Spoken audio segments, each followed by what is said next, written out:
السلام علیکم ورحمۃ اللہ وبرکاتہ۔ اعوذ باللہ من الشیطان الرجیم، بسم اللہ الرحمن الرحیم۔ لیس البر ان تولوا وجوہکم قبل المشرق والمغرب ولکن البر من آمن باللہ والیوم الآخر والملائکۃ والکتاب والنبیین وآتى المال على حبه ذوي القربى واليتامى والمساكين وابن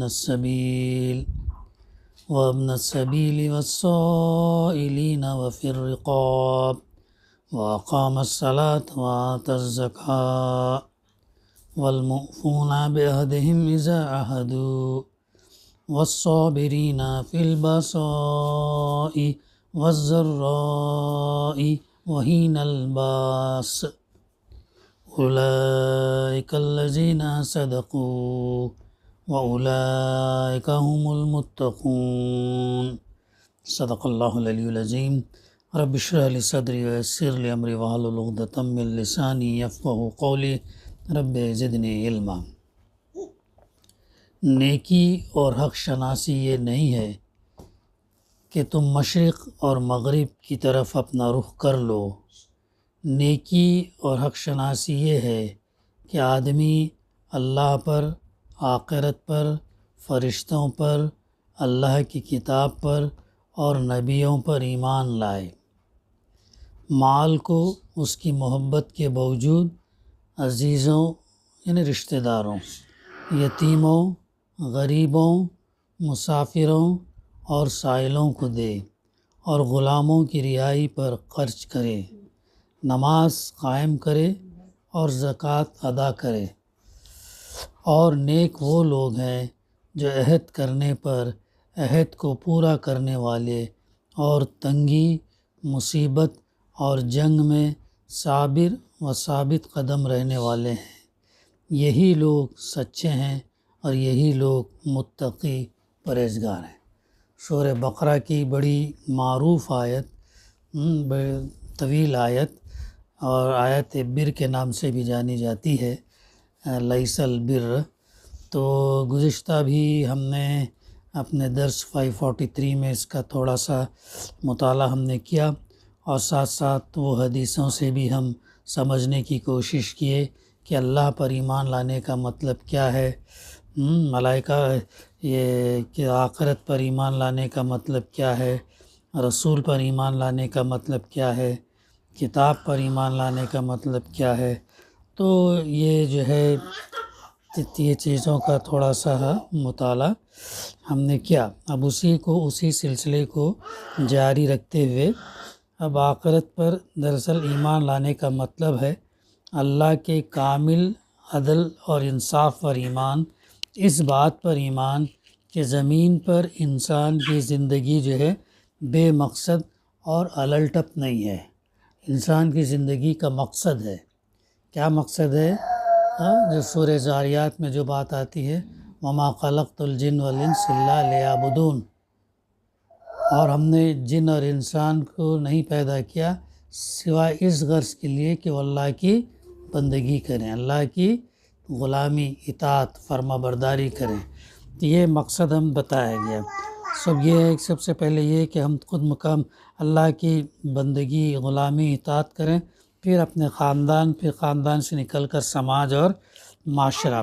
تو ہماری جو زندگی ہے کھیل کھلونا، الٹپ، ٹائم پاس نہیں ہے، بے مقصد نہیں ہے، بغیر آبجیکٹو کے بغیر اس کے جو ہے وہ نہیں ہے، تو بلکہ با مقصد ہے۔ مقصد ہمارا کیا ہے؟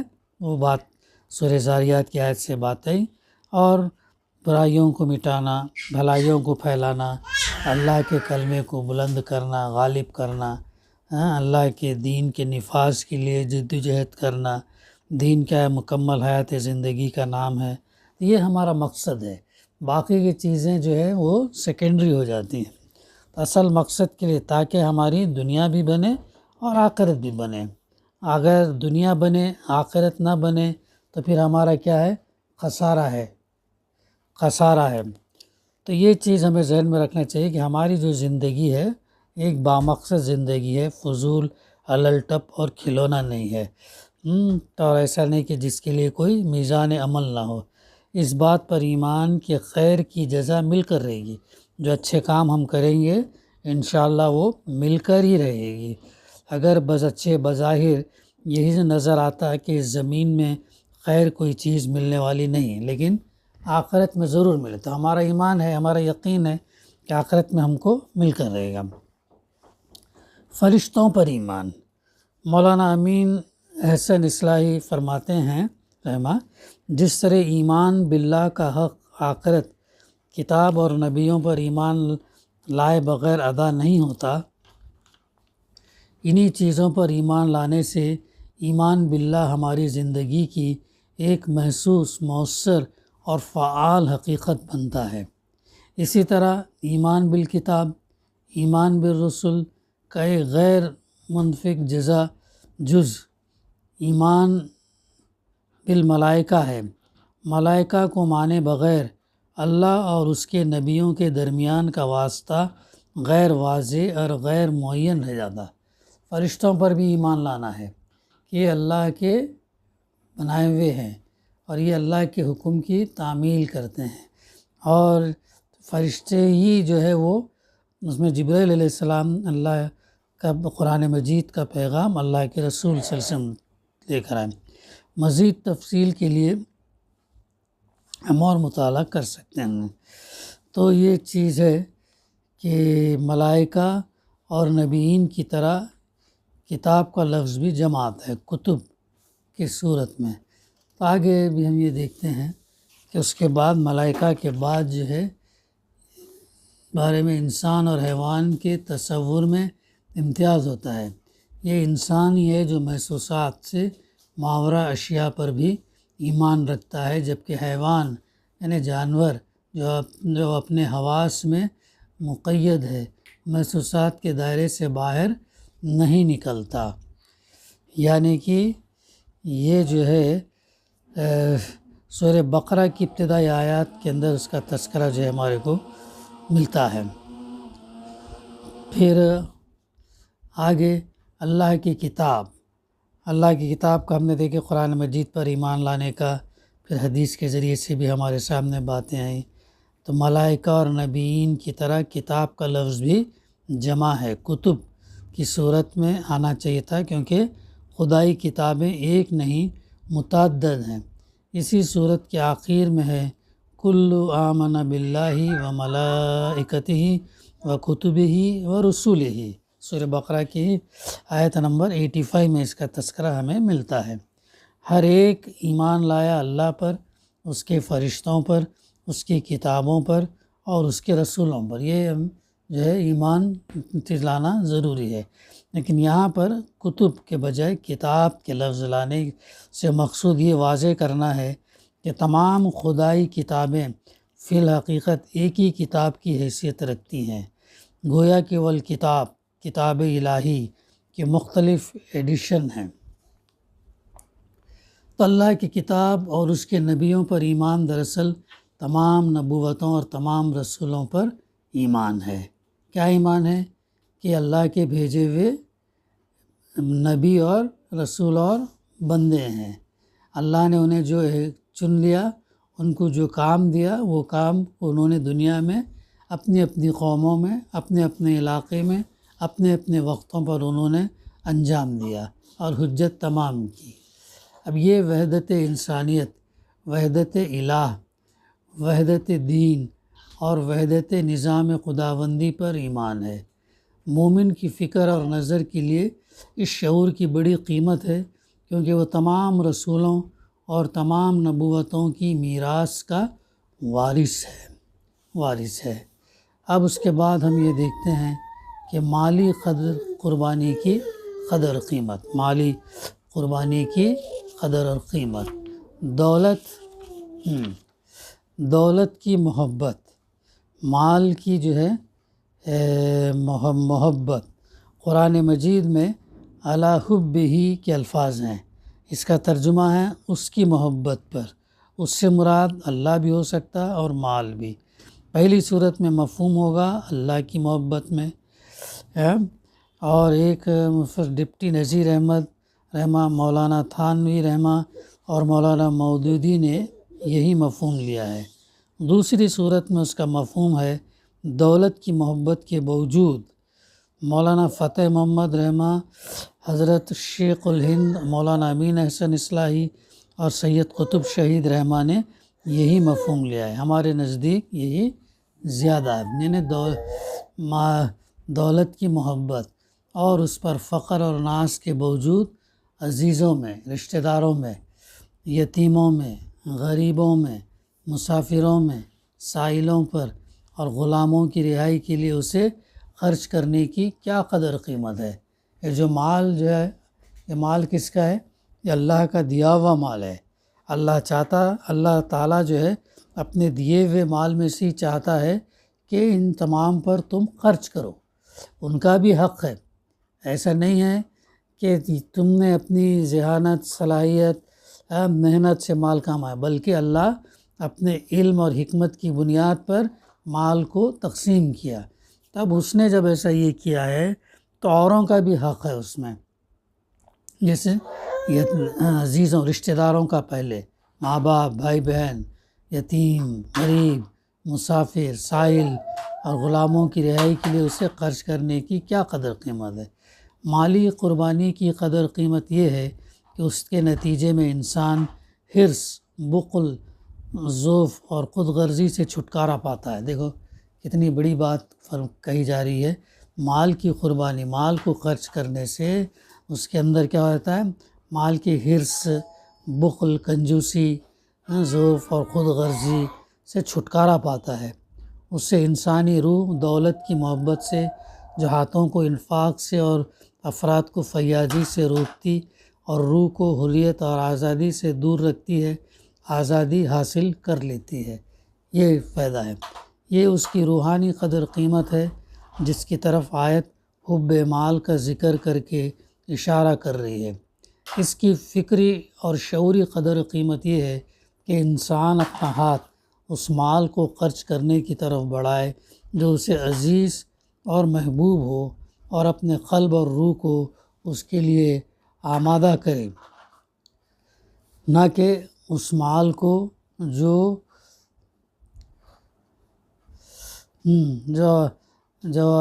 ارزاں یا خراب ہو۔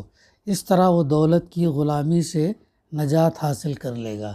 یعنی دولت کی غلامی سے نجات حاصل کرنا، یہ زرپرستی ہی وہ شے ہے جس سے انسان ذلت خواری میں مبتلا ہوتا، سرنگوں ہو جاتا ہے۔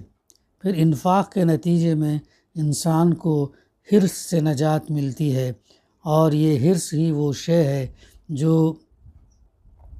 سروں کو جھکاتی اور انسان کو ذلیل اور خوار کرتی ہے۔ اسلام کی نگاہ میں یہ آزادی اور یہ نجات ہی انسان کی عظیم قدر قیمت ہے۔ اسلام ہمیشہ یہ چاہتا ہے کہ انسان کو اس کے نفس کے وساوس، حرص اور کمزوری سے آزادی دلائے، قبل اس کے کہ وہ سماج کے خارجی بندھنوں سے آزاد ہو۔ اسلام کو اس بات کا یقین ہے کہ جو لوگ اپنے نفس کے غلام ہوتے ہیں، اپنے خواہش نفس کے، اپنے مرضی کے، اپنے نفس کے مطابق جو چلتے ہیں، غلام ہوتے ہیں، وہی دراصل انسانوں کے غلام ہوتے ہیں۔ بہت اہم بات یہاں پر مولانا نے تشریح کی ہے کہ جو اپنے نفس کے غلام ہوتے ہیں وہی جو ہے انسانوں کے غلام ہوتے ہیں، اور جو خواہشات نفس سے اپنے آپ کو آزاد کر لیتے ہیں وہی انسانی سماجوں میں افراد کی غلامی سے آزاد ہوتے ہیں۔ پھر سماج کے دائرے میں اس کی عظیم انسانی قیمت ہے۔ رشتہ داروں سے حسن سلوک میں انسان کی انسانیت اور شرافت کا، خاندان کی بزرگی کا اور رشتہ داری کا روابط کا ارتقاء ہے۔ خاندان سماج کی پہلی بنیاد ہے، اسی واسطے سے اس کا ذکر سب سے پہلے کیا گیا اور اس کے حقوق کی طرف پہلے توجہ دلائی گئی۔